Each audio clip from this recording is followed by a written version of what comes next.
Welcome back, I'm George, and in this video, I'm going to show you the first things you need to do on your new iPhone 17. I have customization settings, I have improvements for your user experience, and of course, I have lots of interesting features that are disabled by default, and that will make your new phone feel and be 10 times better.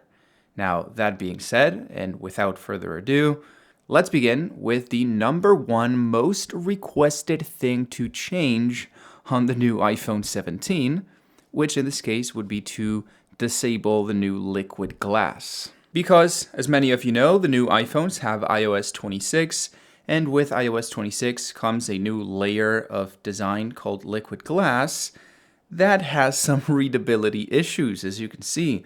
On some menus, on some apps, you're going to find that text, especially from a distance, can just be hard to read because there's too much background bleeding into the menus. So Apple, knowing that this would be an issue with some people, gave us the option to disable the new liquid glass. For that, we have to come to the settings, then we have to swipe down to accessibility, then we have to tap on display and text size, and then we have to enable reduce transparency. And automatically, just like that, you'll see it right here on the dock, you'll see it on the folders on the app library, you'll see it on the control center. There is no longer any transparencies between foreground and background, so the text, it is, well, going to be a lot more readable anywhere you are. But anyways, that being said, the next thing you have to do on your new iPhone 17 is to swipe down to General, then tap on About, and then tap right here on Name, because you can actually change the name of your iPhone. You can name it Samsung or anything else you want, but I suggest you're careful because this is the name that everybody is going to see when you share data through AirDrop or when you connect to other devices. So you can name it anything you want, but don't do anything too crazy, just in case. But anyways, that being said, let's now swipe down to the battery subsection because we have some very interesting improvements as opposed to last year's iPhones. First of all, we have a new menu that tells you how much time you have left until you reach 100% battery. And then right here on power mode, you'll see a new mode called adaptive power. This essentially is going to adjust the power capacity of the phone depending on what you're doing, so you can get more battery life at the end of the day. Now, something you should know is that this is capturing data from your usage, and some people think that it's not good for privacy, so to say. So just keep it in mind, it is going to give you more battery life, but it is also going to give Apple some data about how you use your device. And well, like we've had for a long time, you also have the low power mode, which is a more aggressive mode for your iPhone that's going to cut many features like the brightness, like the battery consumption speed, like the processor speed to save even more battery life. Now back here to the main battery menu, if you tap on charging, you'll see you can select a battery limit, which in this case can be from 80% up to 100, and that will, like the name suggests, is going to limit the charging capacity of your phone to the percentage you select. So in this case, it would only be able to go up to 95%. Then it would completely stop.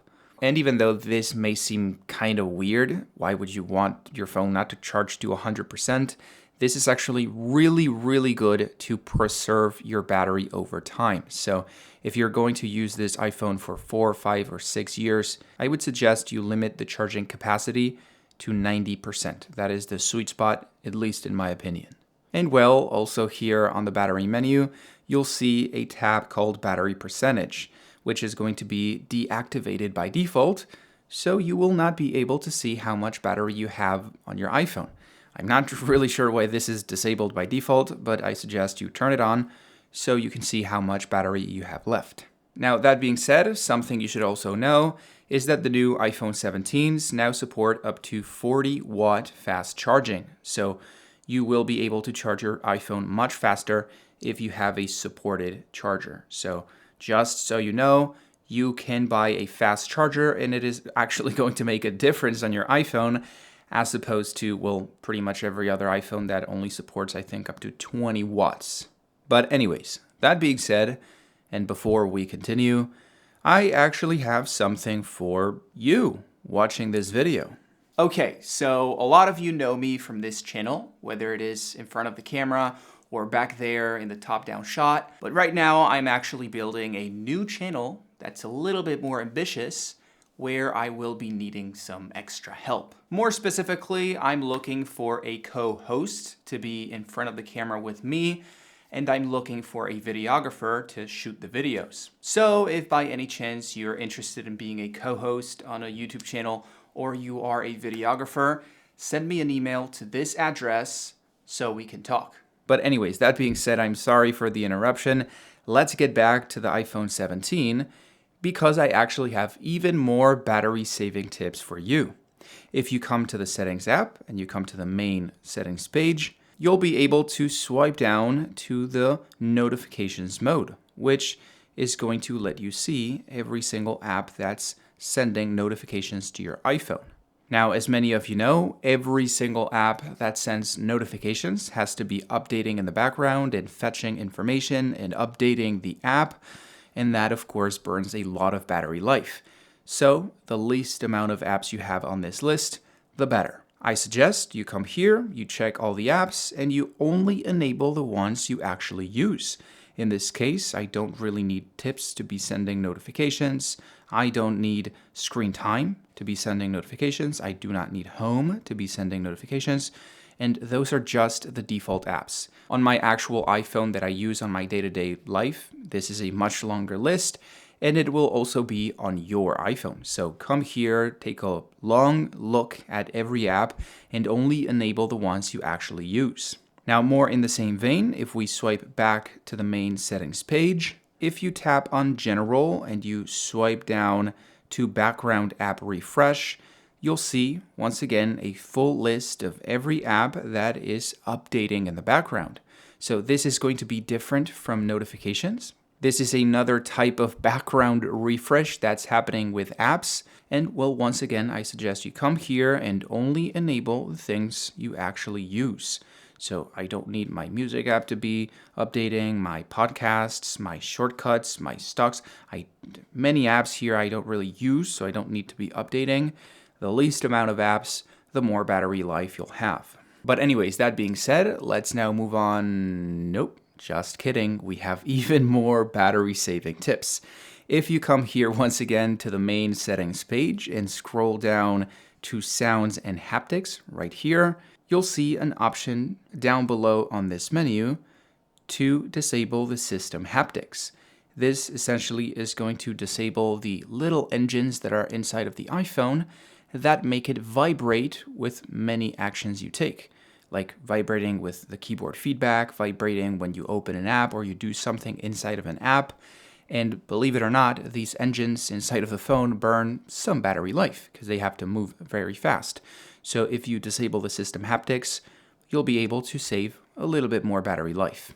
But anyways, that being said, let's now swipe back to the main settings page and keep talking about ways you can save battery life. There's many ways on the iPhone 17. If you swipe up right here to Apple Intelligence and Siri, you'll be able to tap right here on Talk to Siri and turn it off, which is a controversial thing to say. A lot of people like to be able to say, hey, Deary or Deary to activate their assistant, but I find I barely use it, and I'm pretty sure many of you don't use it at all. So if that's the case, just turn it off because Deary is actually checking all the time with their microphones if you're saying the words, and it's always listening, always paying attention, and it burns a lot of battery life. So if you don't use it that often, you could just press and hold on the power menu and get it anyways. I don't think you need this functionality, and you'll save considerable battery life. But anyways, that being said, that is it with the battery saving tips. Let's now move on to something else, which in this case is going to be one of the most controversial new features on the iPhone 17s. If you tap and hold on an empty space of the home screen, and then you tap right here on Edit, you'll be able to customize your home screen like you could last year by making your icons default or dark, or tinted, which were all things we could do last year. But with the new iPhone 17s and iOS 26, we have a new option called Clear, which is going to make your icons completely transparent. And this is very interesting. This is, of course, not going to help with readability. It is going to make things even harder to read. But to be fair, some people also think it looks really cool. And to be fair, it does look pretty cool. It looks very, very interesting, very minimalistic, very elegant. And something a lot of people don't know is that you can actually tap right here at the bottom on dark, and you can make the icons darker. So they are still going to be clear, but now they are going to have a darker tint. That's going to make them more contrasted against the background and therefore easier to read. Now, I'm not really sure why this is, something, because you can always come here to tinted and tint the icons dark, and it's going to give you more or less the same effect. Now, also here on tinted, we now have new options at the bottom. In this case, we can actually match the color of the icons to the color of the phone. We can match the color, in this case, to, I'm not really sure what it is, to the environment, to the lighting. I don't really know. And we can also tap right here on the white button, and we can select a color from the wallpaper to tint the icons to that specific color, which can be really helpful to make them match a little better. Also, we are going to have the same light and dark options we have with clear icons. And also, like last year, we have this button right here to make every icon a little bit bigger, and also remove the text from below to make things look more minimalistic and elegant. Now, that being said, personally, I still prefer the default icons we've had for a long time. But I have to say I'm a pretty big fan of the bigger icons with no text. I think it actually looks better than the default option. Now, that being said, and also part of home screen customization, you can actually lock apps so you can only access with your Face ID. To do that, you just have to tap and hold on the app, and then you want to tap on Require Face ID. Then you want to tap again on Require Face ID. It is going to scan your face, and automatically the app is going to lock, so you can only enter with your face or your Face ID. And of course, this is not particularly helpful with the App Store, but it is helpful for maybe your photos or the browser or any messaging app where you can have sensitive data you don't want other people to see. But anyways, that being said, let's now move on to lock screen customization, because this year we have some pretty interesting improvements. So to customize the lock screen, we have to swipe down to the notifications page and then tap and hold on any empty space. Here we'll access the collections page where we can see every lock screen option we have on the phone. And of course, we can always swipe all the way to the right, tap on plus, and create a new home screen layout. Now in this case, of course, we can select from any of the automatic default wallpapers we have on the iPhone, like emojis, kaleidoscope, Unity, Pride, and the basic iOS 26 ones.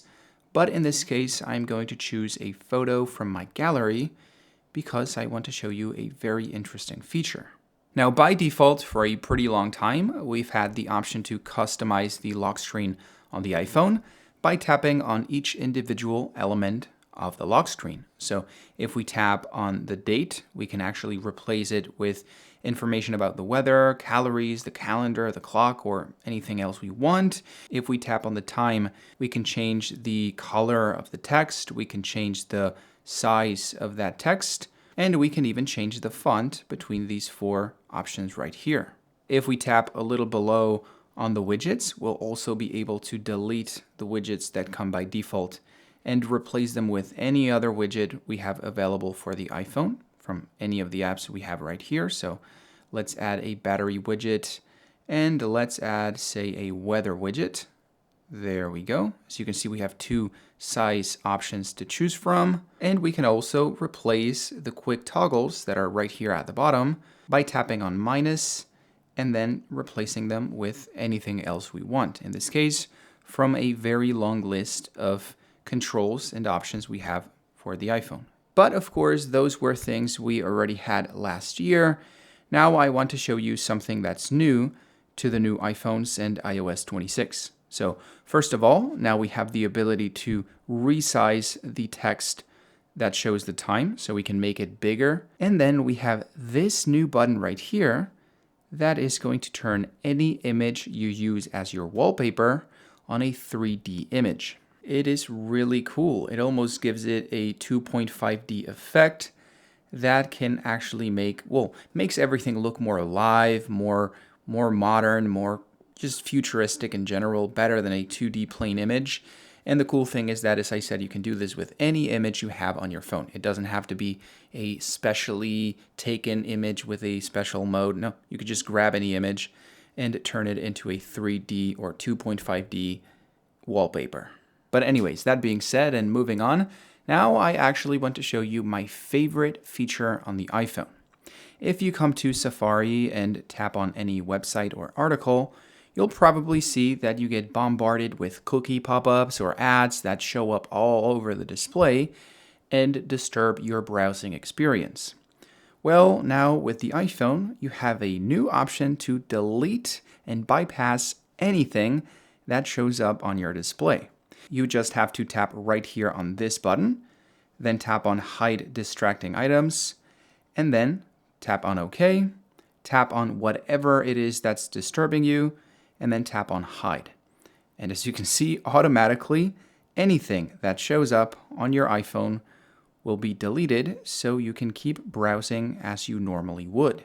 Of course, this is going to apply to cookie pop-ups, but it is also going to apply to random videos that show on top of the display and many other things.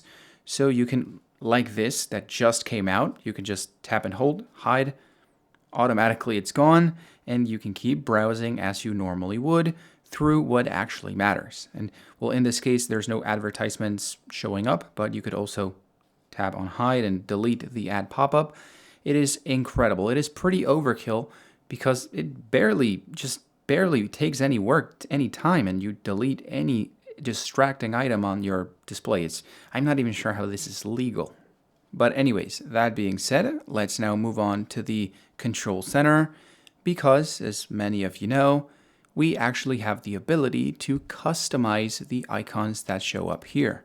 So if you tap and hold on any empty space, you'll see that automatically you're greeted with an editing menu, and if you tap on Add a Control, you can actually add anything you want from a very, very long list of options. And as I said earlier with the lock screen customization, you can actually add customized shortcuts to do anything, really anything you want to the Control Center. So you can add one that automatically closes your blinds, and another one that turns off your lights, another one that turns on your coffee maker. If you like automated, technology and automating homes, this is a complete playground to do literally anything you can imagine.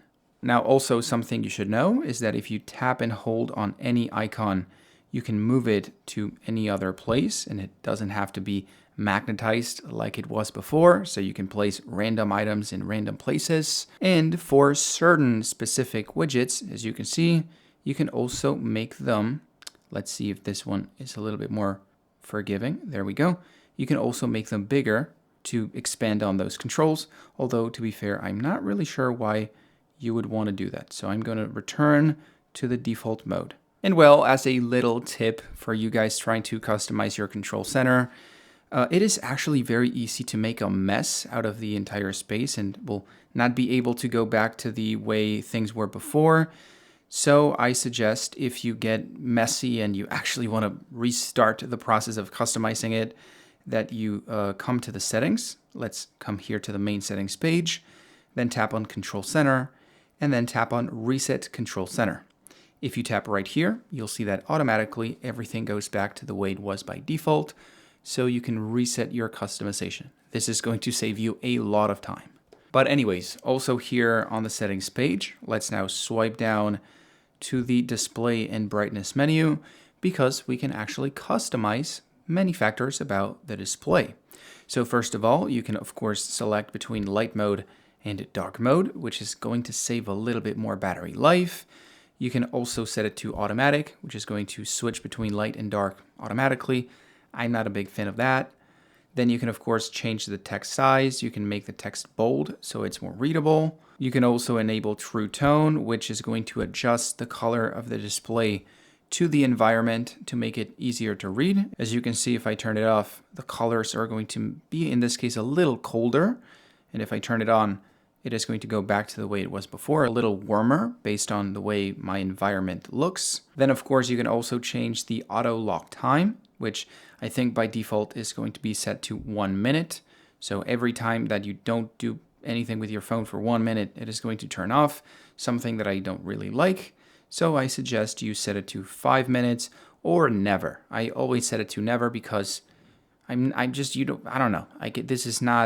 You're not going to leave your phone for hours turned on. Nobody does that.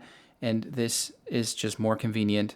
So your phone only turns off when you turn it off. And well, completely new to the iPhone 17, we also have the always on display functionality, because this year we have new displays, the ones we had on the Pro models last year. So we get access to always on display. Now, as you can see, if the mode is turned on, when you lock the device, you'll see that the wallpaper fades, but it doesn't really disappear completely. And you can still see the time, the date, and any notifications. Now, in my case, personally, I like the always on display, but I believe it is more useful when you disable the wallpaper and the blur photo feature, which I'm not really sure what it does, and then the notifications tab, because, well, if it's turned off, I don't really want it to be displaying any data. So I only leave the base always on display, which, as you can see, is going to show a very faded time and the date, which is what, in my opinion, an always on display should do. It is just for a quick glance at the time. If you want to do anything else, you can just tap on it and turn the phone back on. Now, as I said earlier, these new iPhones have new displays, and one of the new features we get is 120 Hertz, which is going to make the phone feel a lot smoother, but it is also going to burn more battery life. So if you want to disable 120 Hertz because you don't notice or you don't want to burn more battery life, you can come right here to accessibility, then tap on motion, and then swipe all the way to the bottom to limit frame rate. If you turn this on, automatically the phone is going to work at 60 Hertz instead of 120. Now, based on my testing, I have not noticed a significant difference in battery life, but if you don't really notice the difference between 60 and 120, then yeah, it makes sense to come here and disable the frame rate because you are going to save some battery life. But anyways, that being said, there is actually something very exciting that I have to tell you. Last year on the iPhone 16 and 16 Pro, we got a new button called the camera control, which, as you can see, when pressed once, takes you to the camera, and when pressed again, can actually take a picture or a video. Now, this is great, it is nice functionality, but this button also introduced a big issue, which was that when you lightly press on the button, you actually get a sort of contextual menu that you can use to make the adjustments to the cameras, to the focus, to the zoom that you were able to do before with the touch controls on your phone. And well, this button is activated very easily with the touch, especially when you're gripping the phone. And as you can see right there, you grab it with a little extra strength, it automatically turns off. And it was a little bit of a pain in the you-know-where. So people started just coming to the settings and turning the functionality off. So you could only use it to open the camera and take a picture, but the sort of light press thing, contextual menu, didn't work. Now that said, to be fair, Apple has made big improvements this year with the new iPhones and iOS 26, and they've fixed most of the issues we had. So if we come to the settings page, let's swipe all the way back to the main settings tab, then you tap on camera, and then you tap on camera control, you'll see that when you enable the camera adjustments, there is actually a new button called Customize. And in this case, it gives you the option to disable the light press, so you can only activate this contextual menu by swiping. So if you're on the camera app and you grip the phone with a little extra strength, you are not going to activate it. You have to intentionally swipe to activate the menu, which can fix the issue for most people. And then also, even better, you can select which functionalities show up on the contextual menu.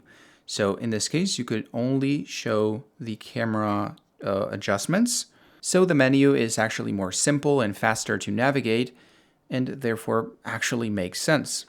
You can also disable a clear preview, so you don't take away the normal controls on the camera. And well, I have to be fair, even though I'm still not the biggest fan of the camera control, I think this actually mostly fixes the problem. Now, that being said, now that we are talking about the camera, I actually want to show you a quick way you can improve the quality of your pictures and videos. So first of all, you want to tap on Record Video, tap on 4K 30, and disable HDR video. Then you want to swipe back to the main camera menu. You want to tap on Formats, and you want to tap on Most Compatible. Then you want to tap on Resolution Control, and finally you want to swipe down here to the bottom and disable Prioritize Faster Shooting, which is going to make the photos less quality so you can take them faster. I don't think this is worth it. If you do these things, you'll see a significant quality improvement on your photos and videos. And well, that being said, since this is an iPhone 17 and it has Apple Intelligence, we should probably talk about some Apple Intelligence features. First of all, of course, you can access the new Siri, so you can tap and hold, and well, you get a new animation. I don't really notice a big difference between the old Siri and the new Siri, but you get the cool new animation. That's nice. Then you can also take a screen capture like this and then circle anything on your display to search it on Google. So if you swipe from the bottom, you'll see the Google results from whatever you've circled on your display. This is pretty similar to Samsung's Circle to Search. In this case, it doesn't really have a name, but it is pretty much the same feature. And then, of course, like with pretty much every other phone that has AI features, we can do a lot of photo editing. So in this case, if you tap on the editing button down below, and then you tap on Clean Up, you'll be able to remove undesired elements on your pictures. You just have to brush over them like this, and in a couple seconds, the iPhone is going to edit the person out of the picture using AI. As you can see, in this case, it didn't really do a fantastic job. I'm pretty sure it's because of the shadows right here. It got a little confused, and it didn't really make it clean on the stairs right here. But, well, in many other cases, it is going to do a pretty decent job at removing people from the image. But anyways, that being said, I believe that is everything you need to get properly started with your new iPhone 17. If you have any questions regarding anything that I said in the video, please tell me down below. And if not, I hope you have an amazing rest of the day, and I hope to see you again very soon. Peace.